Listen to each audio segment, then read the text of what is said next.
বুঝতেইছি নে।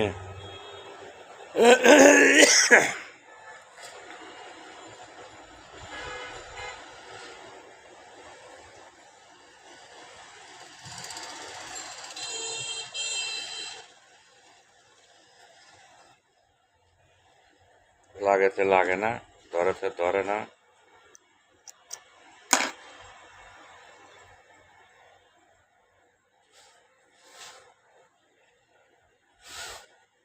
ডিস্টার্ব করলে কাম করা যায়, বেশি ডিস্টার্ব করতেছে, কাজ করতে পারতেছি রে। মেশিন খুব খারাপ, যে কোনো কাজ যদি ঠিক না থাকে তাহলে ভাই সে কাজ করে মজা পাওয়া যায় না। এটা হচ্ছে সর্বোচ্চ কথা। এই জন্য কাজ করতেছি